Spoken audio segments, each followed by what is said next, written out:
Student, आपका बहुत बहुत स्वागत है हमारे चैनल ऑल अबाउट एनसीईआरटी में। आज हम पढ़ेंगे क्लास 6 का सेकंड लेसन साइंस का वस्तुओं के समूह बनाना। ठीक है, अब इसमें आपको क्या बनाना है? वस्तुओं के समूह बनाने हैं। ठीक है, हमारे चारों ओर की वस्तुएं। सबसे पहले देखिए कि हमारे चारों ओर की क्या क्या वस्तुएं। हमने क्या देखा? देखिए, हमारे चारों ओर हमारे भोजन तथा वस्त्रों में बहुत अधिक विविधता है। हर स्थान पर इस प्रकार की विविधता वाली अनेक वस्तुएं होती हैं। हम अपने चारों ओर कुर्सियाँ, बैलगाड़ियाँ, साइकिल, खाना पकाने, बर्तन, पुस्तकें, खिलौने, वस्त्र तथा बहुत सी वस्तुएं देखने को मिलती हैं। इन सभी की आकृतियाँ, रंग तथा गुण अलग अलग होते हैं। ठीक है, सबसे पहले तो ये कह रहे हैं कि आपने देखी होंगी आपके चारों ओर कई तरह की वस्तुएं होती हैं, जैसे साइकिल है, मेज है, कुर्सी है, बर्तन है, खिलौने और कपड़े हैं। ये सारी चीज़ें क्या हैं? वस्तुएं हैं। इनको हम कहते हैं वस्तुएं। ठीक है, अब इसके आगे चलते हैं। अपने चारों ओर देखिए तथा गोल आकृति की वस्तुएं पहचानिए। अब आपसे कहा जा रहा है कि अपने चारों तरफ आप घूम के देखिए कि आपको गोल आकृति की कौन कौन सी वस्तुएं दिखती है। हमारी इस सूची में ये चीज़ें हमें दिखी, जैसे रबड़ की गेंद, फुटबॉल, कंचे आदि क्या है? गोल आकृति वाली वस्तुएं। यदि हम अपनी सूची में गोल वस्तुओं को सम्मिलित कर लें तो इसमें सेब, संतरे, घड़े जैसी वस्तुओं को भी रखा जा सकता है। आप कह रहे हैं कि कुछ हमें गोल वस्तुओं की सूची बनानी है, तो हम उसमें क्या रखेंगे? जैसे गेंद रखेंगे रबर की, और कंचे रखेंगे, और फुटबॉल रख सकते हैं जो कि गोल होती है। इसी तरह अगर हम इसमें और वस्तुएं भी ऐड कर लें तो क्या कर सकते हैं? जैसे संतरे, घड़े और सेब आदि को भी गोल वस्तुओं की संज्ञा में हम रख सकते हैं। ठीक है, अब देखिए आगे बढ़ते हैं। मान लीजिए एक प्लास्टिक की बनी वस्तुओं का एक समूह बनाना चाहते हैं। अब माना कि हम बनाना चाहते हैं वस्तुओं का, प्लास्टिक की वस्तुओं का एक समूह बनाना है हमें, मतलब उनको एक करना। बाल्टियाँ, लंच बॉक्स, खिलौने, जल पात्र, पाइप, इसी प्रकार की बहुत सी वस्तुओं को इस समूह में स्थान मिल सकता है। जैसे प्लास्टिक की बहुत सी वस्तुएं देखते हैं आप लोग, सभी चीज़ देखते हैं। ठीक है, अक्सर देखा सबके घरों में बाल्टियाँ दिखती हैं, टब दिखते हैं, और लंच बॉक्स सबके प्लास्टिक के ही होते हैं, जल के पाइप होते हैं। ठीक है, बहुत सी वस्तुओं को इसमें स्थान मिल सकता है। ठीक, उपयुक्त उदाहरण से हमने वस्तुओं के समूह में आकृति और जिस पदार्थ से बने हैं के आधार पर बांटा है। हमारे चारों ओर की वस्तुएं एक अथवा एक से अधिक पदार्थों से बनी होती हैं। ये पदार्थ कांच, धातुएं, प्लास्टिक, लकड़ी, रुई, कागज, पंख तथा मृदा के हो सकते हैं। अब हम ये पदार्थ, जो भी वस्तुएं बनी होती हैं, अलग अलग पदार्थों से भी बनी हुई वस्तुएं हो सकती हैं। ठीक है, अब इसके लिए देखो एक क्रियाकलाप इसमें क्या किया जा रहा है। आइए हम सब अपने चारों ओर की जितनी भी संभव वस्तुएं उन सबको पहले तो इकट्ठा कर लेते हैं। उनमें से प्रत्येक अपने घर के प्रतिदिन उपयोग होने वाली एक वस्तु को ला सकते हैं, तथा कुछ वस्तुएं कक्षा के कमरे से हम इकट्ठी कर सकते हैं। ठीक है, इस संग्रह में अब हमारे पास क्या क्या होगा? देखो, घर से हम कोई और चीज़ ला सकते हैं। स्कूल में हमें चौक मिल जाएगी, पेंसिल मिलेगी, नोटबुक, रबड़, डस्टर, कुछ भी मिल सकता है। ठीक है, और घर से हमें क्या मिलेगा? साबुन, हथौड़ा, कील, पहिए, कारा, बैट, बल्ला, माचिस की डिब्बी, नमक, आलू, सारी वस्तुएं मिल सकती हैं। हम वस्तुओं की एक ऐसी सूची भी बना सकते हैं जिनके बारे में हम केवल सोच ही सकते हैं, कक्षा के कमरे में ला नहीं सकते। ऐसी कौन सी वस्तुएं सोचिए आप लोग? जैसे कि हम पेड़ को कक्षा में नहीं ला सकते हैं, दीवारों को नहीं ला सकते, दरवाजे, ट्रैक्टर, सड़कें, इनको ला सकते हैं हम कक्षा में उठा के? नहीं ला सकते हैं। तो इस तरह की वस्तुएं भी होती हैं। ठीक है, अब देखिए आगे पढ़ते हैं। इस संग्रह में उन सभी वस्तुओं को पृथक कीजिए जो कागज अथवा लकड़ी की बनी है। अब आपसे कहा जा रहा है कि ये जो आपने वस्तुएं इकट्ठी की है, इनमें से आप ऐसी चीज़ों को अलग कीजिए जो केवल कागज और लकड़ी से बनी है। इस प्रकार आप सभी वस्तुओं को दो समूहों में बांट सकेंगे। इससे आप उनको अलग अलग समूह में बांट लेंगे। एक समूह की सभी वस्तुएं कागज और लकड़ी से ही बनी होंगी और दूसरे समूह की वस्तुएं इन पदार्थों से नहीं बनी होंगी। तो ये दो प्रकार की वस्तुएं हो गई। इस प्रकार हम खाना बनाने में उपयोग होने वाली वस्तुओं को भी अलग अलग कर सकते हैं। इसी प्रकार हम ऐसी चीज़ें भी अलग कर सकते हैं जो केवल खाना बनाने के काम आती हैं। ठीक है, आइए हम कुछ अधिक योजनाबद्ध करते हैं। पहली सूची में हम बनाते हैं प्रत्येक वस्तु जिन जिन पदार्थों से बनी है उनको पहचानने का प्रयास कीजिए, और वो सूची बना के आप प्रयास कर सकते हैं।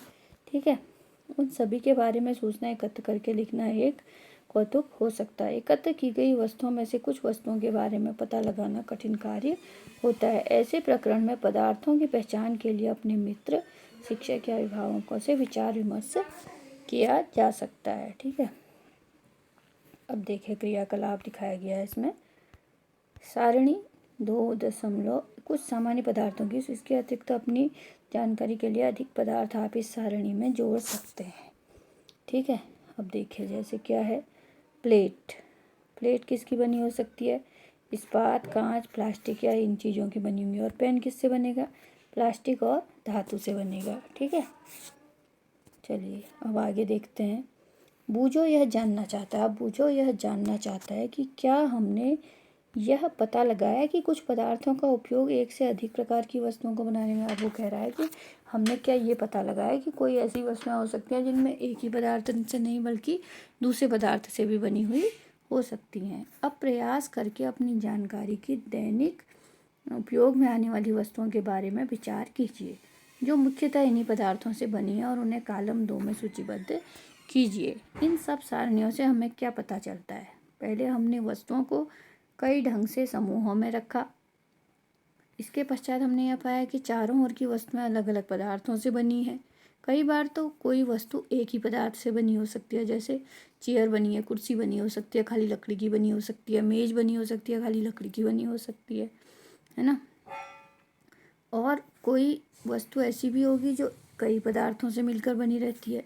ठीक है, अब समान पदार्थ से बनी हुई वस्तुएं क्या है? देखो, सबसे पहले लकड़ी, वही जो मैंने बताया आपको, कुर्सी, मेज, हल, बैलगाड़ी एक चीज़ से बनी हो सकती है। कागज़ से क्या बन सकता है? पुस्तकें बन सकती हैं, नोटबुक, समाचार पत्र, खिलौने आदि। ठीक है, चमड़े से आपके जूते वगैरह बनते हैं, बैग वगैरह बनते हैं। इसी तरह प्लास्टिक से बन सकती हैं, आप इसको लिख सकते हैं। ठीक है, चलिए अब हम आगे बढ़ते हैं।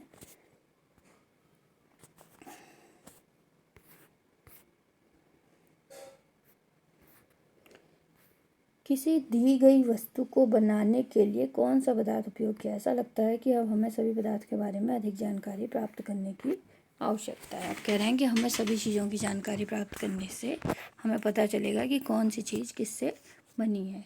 क्या आपने कभी यह जानने का प्रयास किया कि गिलास कपड़े का क्यों नहीं बनाया जा सकता? कभी सोचा आप लोगों ने? बताइए कि गिलास कपड़े का क्यों नहीं बन सकता। यह ध्यान में रखिए कि हमें गिलास का उपयोग सामान्यतः द्रवों को रखने के लिए किया जाता है। मतलब जो ऐसी लिक्विड वाली चीज़ें, द्रवीय चीज़ें होती हैं, उनको रखने के लिए हम गिलास का प्रयोग किया जाता है। यदि हम कपड़े का गिलास बनाएंगे, कपड़े के गिलास में पानी रख पाएंगे आप? नहीं रख सकते हैं। तो यह कार्य हमें काफ़ी हास्यास्पद लगेगा, इसलिए हम कपड़े का गिलास बनाने के लिए बना नहीं सकते। गिलास बनाने के लिए हमें कांच, प्लास्टिक, धातु या कोई और पदार्थ चाहिए जो कि जल को रख सकता है, रोक सकता है। इसी प्रकार खाना पकाने वाले पात्र बनाने के लिए कागज़ का उपयोग करना भी बुद्धिमानी का कार्य नहीं है। इसी प्रकार अब खाना बनाने के लिए हम कागज़ का पात्र बनाएंगे तो वो तो जल जाएगा। खाना कैसे बनाएंगे उसमें हम? ठीक है, तब हम यह देखते हैं कि हमारे द्वारा किसी वस्तु को बनाने के लिए किसी पदार्थ का चयन किया जाना आवश्यक है। उस पदार्थ के गुणों का उपयोग की जाने वाली वस्तु के प्रयोजन पर निर्भर करता है कि हम वो वस्तु किस चीज़ के लिए प्रयोग में बना रहे हैं, किस चीज़ के लिए हम उसे बना रहे हैं।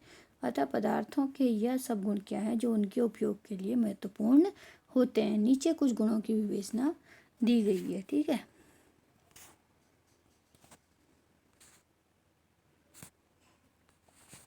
अब देखिए, पदार्थ प्रायः एक दूसरे से भिन्न दिखाई देते हैं। लकड़ी लोहे से बिल्कुल अलग दिखाई देती है। लोहा तांबे और एल्युमिनियम से भिन्न दिखाई देता है, परंतु फिर भी लोहे, तांबे तथा एल्युमिनियम में कुछ समानताएं थोड़ी बहुत पाई जाती हैं जो कि लकड़ी में नहीं पाई जाती हैं। ठीक है, आगे चलते हैं। विभिन्न पदार्थों गत्ता, लकड़ी, तांबे के तार, एल्युमिनियम की शीट और चाक के छोटे छोटे टुकड़े एकत्र कीजिए तथा इनमें कोई नीली चमकीली दिखाई पड़ती है। क्या इनमें कोई चमकीली दिखाई पड़ती है? चमकीले पदार्थों को एक समूह में अलग कीजिए। अब कह रहे हैं कि गत्ता, लकड़ी, तांबे का तार, एल्युमिनियम की शीट और चापक के छोटे छोटे टुकड़ों को आपको इकट्ठा करना है और उसमें देखना है कि आपको कोई चमकीली चीज़ दिखाई पड़ती है या नहीं पड़ती है। ठीक है, और चमकीले पदार्थों को आपको अलग रखना है। अब जैसे ही आपने शिक्षक प्रत्येक पदार्थ को 2 भागों में काटें। ताजे पाठ्य पृष्ठों को ध्यान से देखिए। क्या पाया? क्या इन पदार्थों से कुछ ताजे कटे पृष्ठ चमकीले हैं?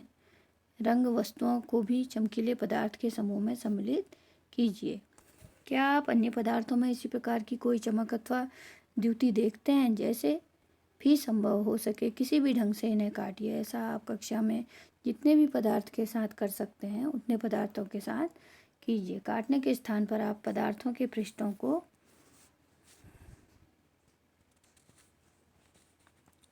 रेगमाल से रगड़कर देख सकते हैं कि वे द्युतिवान है अथवा नहीं। आप रेगमाल से रगड़कर भी देख सकते हैं कि उसमें कोई चमक है या नहीं है। ठीक है, पदार्थ जिनमें इस प्रकार की द्युति होती है वे प्रायः धातु होते हैं। लोहा, तांबा, एल्यूमिनियम तथा सोना, इनको धातु कहा जाता है। कुछ धातुएं बहुधा अपनी चमक खो देती हैं और द्युतिहीन दिखाई देती हैं, मतलब चमकहीन दिखाई दे। ऐसा उन पर वायु या नमी के कारण होता है, इसलिए हमें केवल ताजे कटे पृष्ठों पर ही द्युति दिखाई देती है। जब आप किसी लोहार अथवा वर्कशॉप का भ्रमण करें तो धातु की छड़ों के ताजे कटे पृष्ठों को देखने का प्रयास करें और यह देखें कि इनमें द्युति है या नहीं है। मतलब जब आप किसी लोहार के यहाँ जाते हैं तो ताजे कटे हुए उनको देखे टुकड़े और उसमें देखें कि आपको द्युति दिखाई देती है या नहीं, मतलब चमक दिखाई देती है या नहीं दिखाई देती है। ठीक है, अब है कठोरता।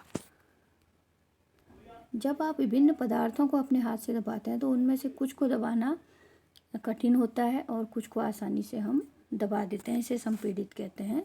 धातु की एक चाबी लीजिए तथा इसे एल्यूमिनियम, पत्थर का टुकड़ा, कार, मोमबत्ती, चाक, अन्य वस्तुओं के पृष्ठों को खरोचने का प्रयास कीजिए। अब आप कुछ पदार्थों को आसानी से खरोच, जबकि कुछ अन्य पदार्थों को इतनी आसानी से नहीं खरोचा जा सकता है। वे पदार्थ जिन्हें आसानी से खरोचा जाएगा उन्हें कोमल पदार्थ कहते हैं। जो आसानी से जिन्हें खरोच सकते कोमल पदार्थ, जब अन्य पदार्थ जिन्हें संपीड़ित करना कठिन होता है कठोर पदार्थ कहलाते हैं। उदाहरण के लिए रुई अथवा स्पंज कोमल है जबकि लकड़ी कठोर है। और रुई को आप दबाते हैं तो रुई तो दब जाती है आसानी से, लेकिन जबकि लकड़ी को आप दबाना चाहेंगे तो लकड़ी नहीं दब पाएगी। ठीक है, दिखावट में पदार्थों में विभिन्न गुण होते हैं, जैसे द्युति, कठोरता और खुरदुरा अथवा चिकना होना। क्या आप इन गुणों के बारे में सोच सकते हैं जो किसी पदार्थ का वर्णन करते हैं? ठीक है, चलिए आगे बढ़ते हैं। विलेय अथवा अविलेय। अब विलेय क्या होता है और अविलेय क्या होता है आपको ये समझना है।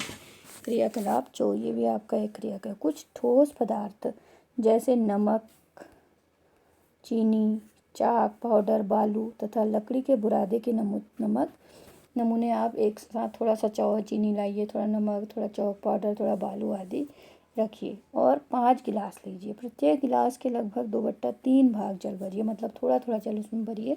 प्रत्येक गिलास में 1-1 चम्मच भरकर चीनी, दूसरे गिलास में नमक तथा तीसरे में अन्य पदार्थ मिलाइए। प्रत्येक गिलास को अंतर वस्तु को चम्मच से अच्छी तरह मिक्स कीजिए। धीरे धीरे हिलाइए, कुछ मिनट प्रतीक्षा कीजिए, प्रेषण कीजिए। उसके बाद देखिए कि पता लगाइए कि जल में मिलाए गए पदार्थों का क्या होता है। अपने प्रेषणों को दर्शाए गए के अनुसार इसमें सारणी में नोट कीजिए जो बनाई गई है। देखें क्या लिखा है इसमें। सबसे पहले नमक है। नमक का क्या होगा? नमक का देखो पानी में मिलाएंगे तो पूर्णतः लुप्त हो जाता है। चीनी भी पूर्णतः लुप्त हो जाएगी। बालू जो है जल के नीचे बैठ जाएगी। चौक पाउडर भी लुप्त हो सकता है या थोड़ा बैठ सकता है। लकड़ी का बुरादा ये उसमें तैरता हुआ आपको दिखाई देगा। ठीक है, ये आप करके देखिएगा। आप यह पाएंगे कि कुछ पदार्थ जल में पूर्णतः लुप्त हो गए अथवा घुल गए।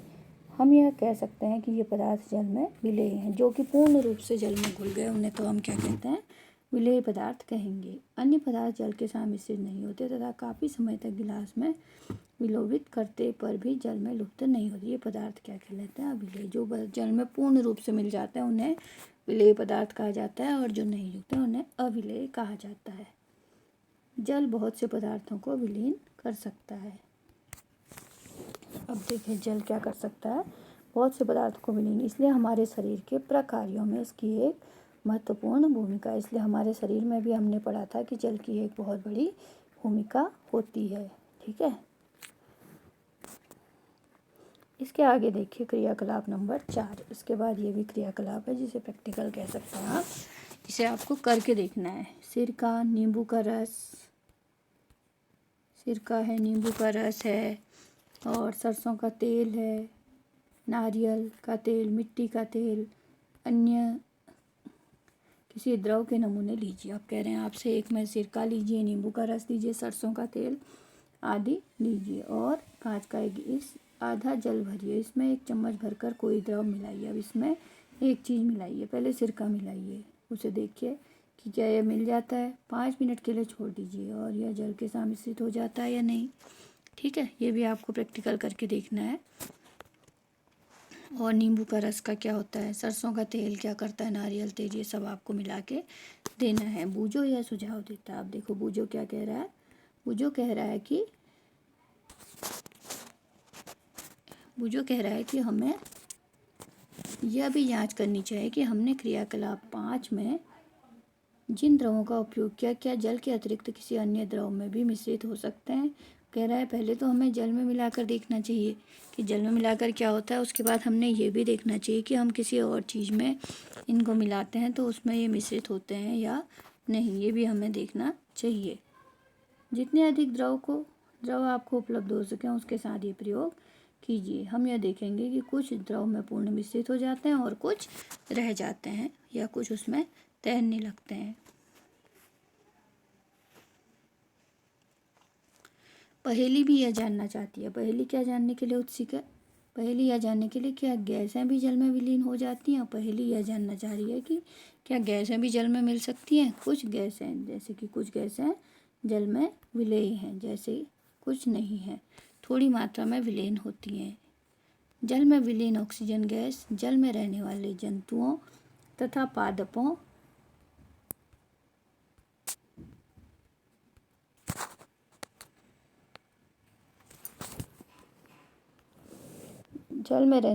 तथा पादपों की उत्तरजीविता के लिए अत्यंत महत्वपूर्ण है।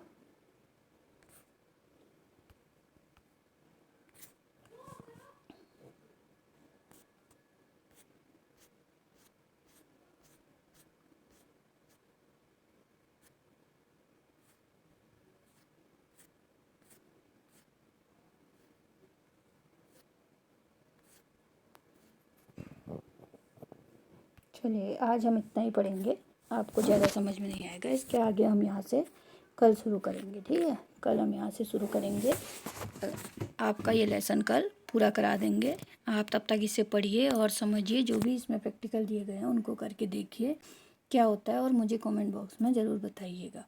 ठीक है, कि आपने क्रियाकलाप किए नहीं। इसी तरह वीडियो देखते रहिए और लाइक और सब्सक्राइब कीजिए, अपने दोस्तों को भी बताइए। इसी तरह हम आपके लिए नए नए वीडियो रोज़ रोज़ लेकर आते रहेंगे, और हमारी कहानियाँ भी आप ज़रूर देखिएगा। Thanks for watching.